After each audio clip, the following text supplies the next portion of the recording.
objetivo aqui nesse vídeo é aprofundar um pouco mais a conversa sobre a grandeza-volume. Quais são as unidades de medidas mais utilizadas e, principalmente, como calcular o volume de algumas figuras espaciais. Vocês devem lembrar que a unidade de medida de comprimento é o metro e que a centésima parte do metro é 1 centímetro, né? Se a gente divide o metro em 100 partes iguais, a gente tem 1 centímetro. Então, a gente vai explorar um pouco essa unidade de medida e as suas variações. Então, 1 centímetro, uma medida linear, uma medida de comprimento. Se a gente tivesse um quadrado de lado 1 centímetro, a gente teria 1 centímetro quadrado. E se a gente tem um cubo de aresta 1 centímetro, isso significa 1 centímetro cúbico. Então, aqui, ó, 1 centímetro, isso seria 1 centímetro cúbico. Então, se eu quiser descobrir quantos centímetros cúbicos, por exemplo, cabem aqui dentro dessa figura geométrica espacial, né, que no caso aqui representa um paralelepípedo vazado, para que a gente faça essa exploração, a gente deveria tentar descobrir quantas vezes esse centímetro cúbico cabe aqui dentro. Então, eu tenho aqui alguns. É claro que precisaria ser organizado, né? Mas a ideia seria verificar quantas vezes esse cubo de 1 centímetro cabe aqui dentro.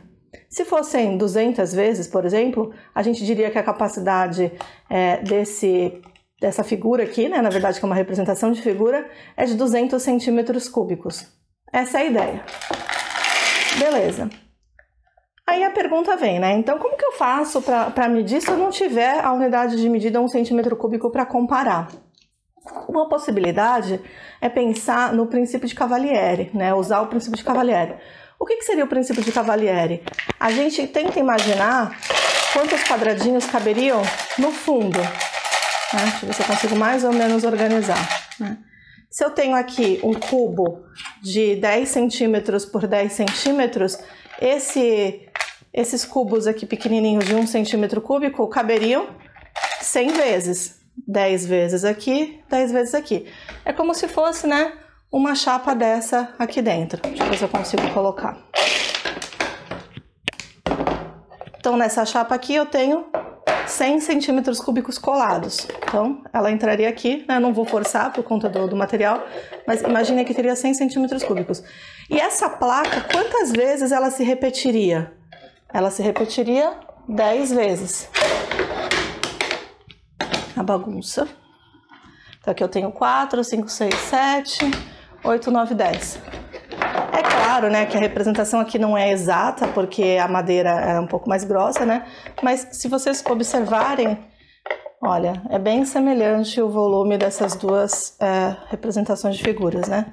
Então eu tenho aqui, quantos que eu teria? 100 por 100 vezes 10, eu teria 1000 centímetros cúbicos. Então, um jeito de calcular o volume é imaginar quantos centímetros cúbicos cabem na base e imaginar isso se repetindo, né? Quantas vezes vai se repetir?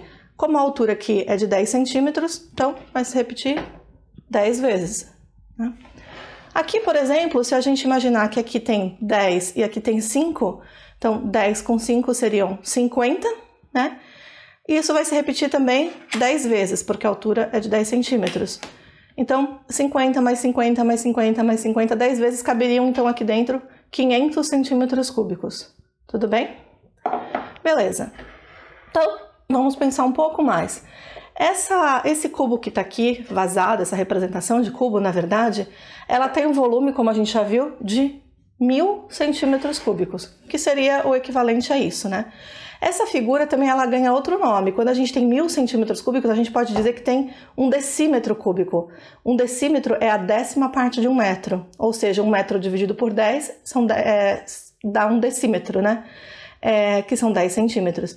Então aqui a gente tem 1 decímetro cúbico, que seria um cubo de lado 10 centímetros. E aqui então a gente tem a representação de 1 decímetro cúbico vazado.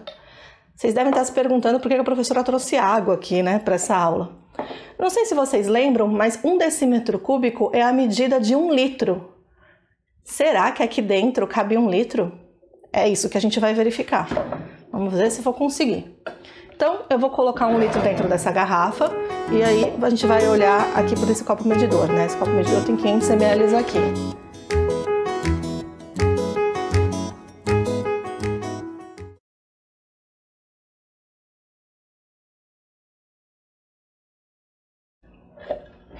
Tenho, portanto, na garrafa 1 litro de água azul. Vamos verificar se cabe direitinho 1 litro aqui dentro? Vamos lá.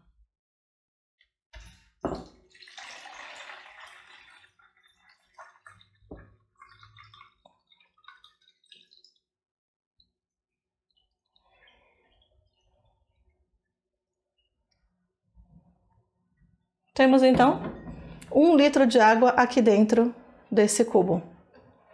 Portanto, 1 decímetro cúbico equivale a 1 litro de água. Vocês podem estar se perguntando se isso é uma coincidência. Não, na verdade não é. Todas as unidades de medidas que nós usamos, elas foram combinadas, né? Então, 1 centímetro é uma medida combinada, vamos dizer assim, é uma convenção. E eles definiram, então, que em 1 decímetro cúbico estaria a unidade de medida padrão de volume, que é 1 litro. Tudo bem? Bom, vamos lá. A ideia agora é a gente aprofundar o estudo em relação ao volume das figuras espaciais, né? Das figuras geométricas não planas. Porque nem sempre a gente vai ter o centímetro cúbico à mão para fazer a comparação, ou então o tempo, né, para isso, ou mesmo água. Então a gente precisa criar alguma regularidade, algum padrão aí de raciocínio para que a gente consiga determinar os volumes das figuras de outro modo. Então a gente vai pensar no prisma, né? Que o prisma seria uma figura que tem 2 bases iguais, né? E as faces laterais paralelas. Então aqui a gente tem um tipo de prisma, aqui é outro tipo de prisma, base quadrada, outra base de cima também quadrada. E as laterais retangulares. Pirâmide. A gente pode ter qualquer base aqui embaixo e as faces laterais são triangulares. Cone. A gente tem aqui embaixo uma base circular que junta num único vértice aqui, né? Então essa seria a figura do cone. E a esfera, que seria um círculo, vamos pensar assim, em 3 dimensões, né? O conjunto de todos os pontos equidistantes do centro geraria aqui a esfera.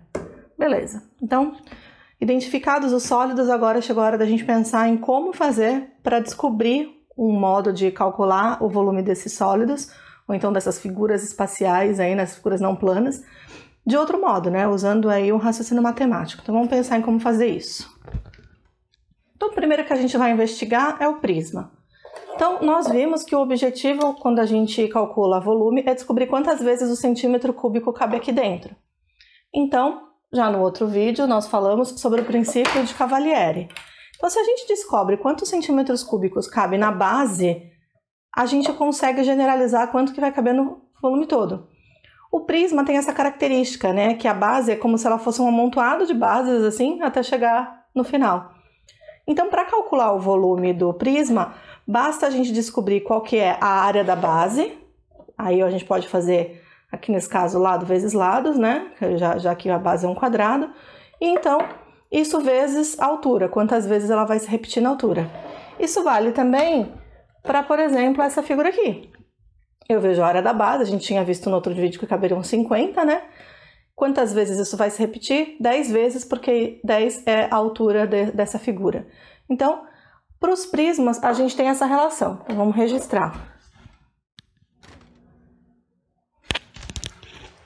Bom, vamos lá. Então, nós podemos registrar o seguinte, que o volume do prisma será a área da base vezes a altura.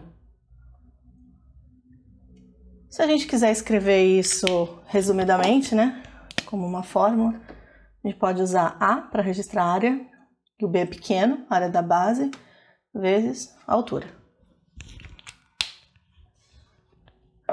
Será que a gente consegue pensar em como calcular o volume desse cilindro? Em quantas vezes o centímetro cúbico caberia aqui dentro? É um pouco mais difícil, né? Mas o princípio de Cavalieri funciona aqui também. Imaginem o cilindro, sendo mais ou menos um prisma de base circular, né? Então, se a gente tiver aqui, por exemplo, eu tenho um círculo, né, com altura, então eu posso dizer aqui que eu tenho um círculo com 1 centímetro de altura. Imagina que esse círculo aqui, ele fosse repetido até chegar aqui em cima. Então, eu tenho duas bases iguais, só que a minha face aqui, ela é arredondada. A minha face lateral é arredondada, né? Então, a gente nem chama de face. Mas, de todo modo, seria isso. Imagina que eu tenho aqui o cilindro e isso vai se repetir. Portanto, se eu souber qual que é a área desse círculo, eu consigo descobrir qual que é a área da base. E assim, eu imagino quantas vezes esse círculo aqui de 1 centímetro vai se repetir e com isso eu consigo calcular o volume do cilindro. Como aqui o nosso cilindro também tem 10 centímetros, né? Todas as nossas figuras aqui têm 10 centímetros de altura, a gente pode imaginar que esse círculo vai se repetir 10 vezes. Então eu calcularia a área da base, que no caso é um círculo, e vejo aí o resultado dessa multiplicação por 10. Portanto, para o cilindro também vale a mesma história, a área da base vezes a altura. Então, vamos registrar. E o cilindro? O cilindro, como a gente viu, funciona da mesma forma que o prisma. Então, o volume do cilindro vai ser a área da base vezes a altura. Só que a área da base do cilindro, a gente já sabe que é πr ao quadrado. Então, a gente já escreve nesses termos. πr ao quadrado vezes a altura. Isso daqui seria a área da base. Certo?